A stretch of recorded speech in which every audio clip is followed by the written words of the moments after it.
ایک حدیث میں آتا ہے کہ 2 لوگوں کی نمازیں ان کے سروں سے اوپر نہیں جاتی، ادھر ہی رہتی ہیں ان کے پاس ہی، یعنی قبول نہیں ہوتی مراد ہے.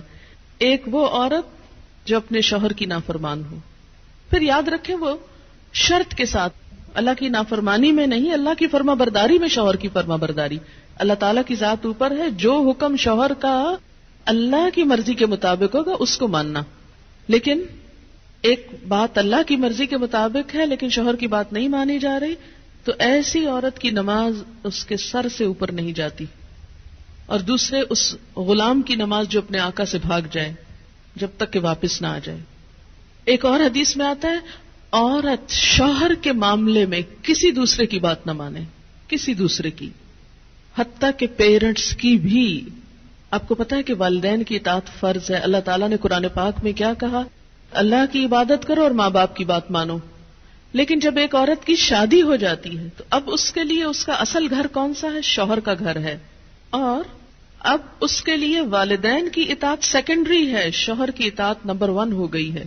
پہلے والدین اس کی کفالت کر رہے تھے، اب شوہر اس کی کفالت کر رہا ہے. اب ایک نیا گھر بن رہا ہے. اس کے ڈسپلن میں کیا ہے کہ بیوی شوہر کی بات مانے، نہ کہ میکے کی ڈکٹیشن لیتی رہے روز ٹیلی فون پر. کیونکہ بہت آج کل جتنے کمیونیکیشن کے ذرائع بڑھ گئے اتنے ہی مسائل بڑھ گئے. اور اس کی ایک بنیادی وجہ کیا ہے کہ اچھے مشورے تو کم ہی ملتے ہیں، زیادہ تر ٹیلی فون بھی غیبت پروموٹ کرنے کا ذریعہ بن گئے. ایک دفعہ عورت ہو کے آتی ہے میکے سے تو موڈ بدلا ہوا ہوتا ہے. تو ایسی صورت میں اصل حکم کیا ہے کہ شوہر زیادہ اہم ہے. اب اس کی بات مانی. اور یہ کیوں اتنا سخت ڈسپلن رکھا گیا؟ کیونکہ جب تک ایک عورت کی وفاداری اس کے اپنے گھر سے نہیں ہوگی، گھر نہیں بنے گا. وہ بات میں ادھر بھاگی جا رہی ہے، یہ گھر خراب ہو رہا ہے.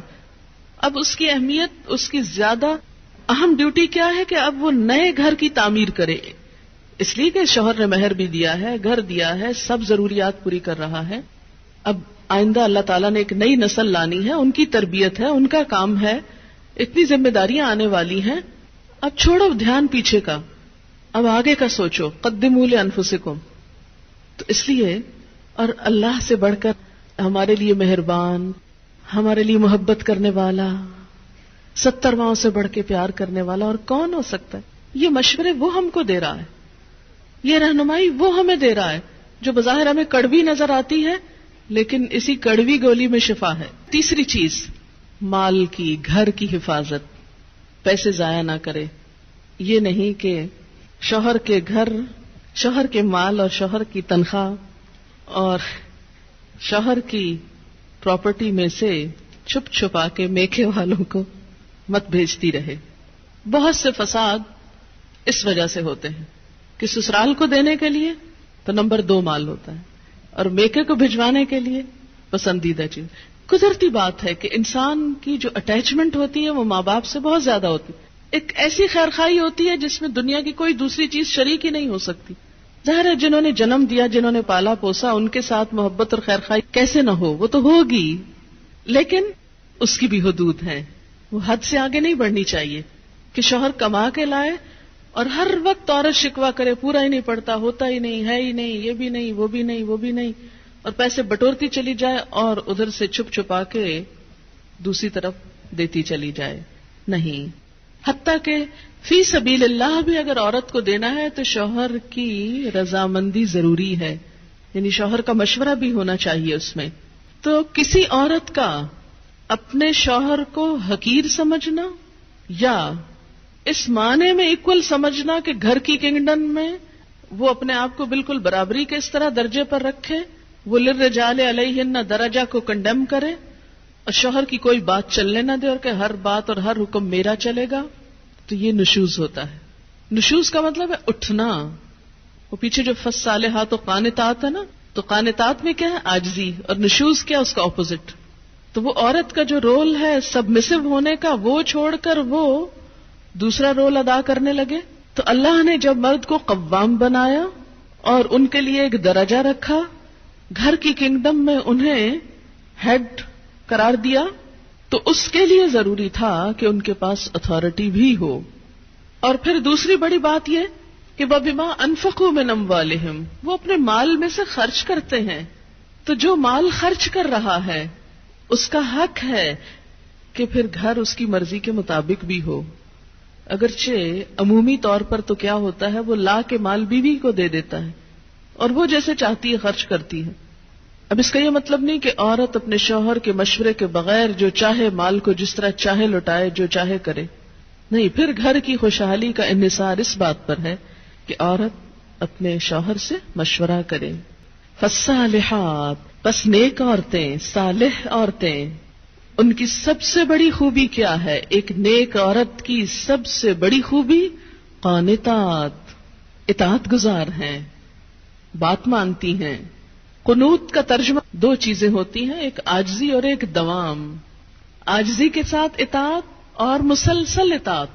یہ نہیں کہ جب کوئی مرضی ہو، مقصد ہو، کوئی ضرورت ہو تو خوشامد کر لی اور اس کے بعد تو کون اور میں کون. نہیں. فالصالحات قانتات، نیک عورتیں شوہروں کی تابعدار ہوتی ہیں، اطاعت گزار ہوتی ہیں، فرما بردار ہوتی ہیں. اس کی وضاحت نبی صلی اللہ علیہ وسلم کی ایک حدیث بہت اچھی طرح کرتی ہے. ابن ماجہ کی روایت ہے، آپ صلی اللہ علیہ وسلم نے نیک بیوی کی خوبیاں بیان کرتے ہوئے فرمایا، مومن کے لیے خوف خدا کے بعد سب سے زیادہ مفید اور باعث خیر نعمت نیک بیوی ہے. جب وہ اس سے کسی کام کو کہے تو خوشی سے کر دے، جب وہ اس پر نگاہ ڈالے تو اس کو خوش کر دے. یعنی بیوی کا حال حلیہ بھی ایسا ہونا چاہیے کہ جو شوہر کو خوش کرے، نہ کہ گھر میں میلی کچیلی اور ساری زیب و زینت بازار کے لیے. اور جب وہ اس کے بھروسے پر قسم کھا بیٹھے تو وہ اس کی قسم پوری کر دے.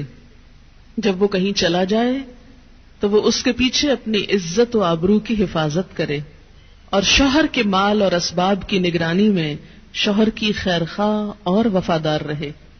تو یہ ہیں ایک اچھی بیوی کی خصوصیات جو نبی صلی اللہ علیہ وسلم نے فرمائی، جو اس آیت کی بہترین وضاحت کرتی ہیں. نمبر 1 اطاعت، اور اطاعت میں کیا کہ کوئی کام کہے تو خوشی سے کرے. اور نمبر 2، اگر وہ بیوی کے بھروسے پہ قسم کھا بیٹھے تو اس کی قسم پوری کر دے. اور اس اطاعت میں صرف یہ اطاعت ہی نہیں آتی کہ وہ کہے کھانا لا دو تو لا کے رکھ دے، اور وہ کہے کہ بازار چلو تو ساتھ چل دے.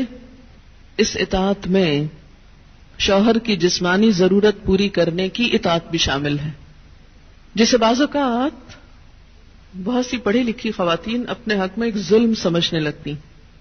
ایک دفعہ کہیں میری ملاقات ایک خاتون سے ہوئی، کیمبرج یونیورسٹی سے انہوں نے لاء میں ایم فل کیا تھا. تو مجھ سے کہنے لگی کہ میرا ایک مسئلہ ہے. میں نے کہا بتائیے. کہنے لگی کہ میرا شوہر مجھے ریپ کرتا ہے میری مرضی کے بغیر.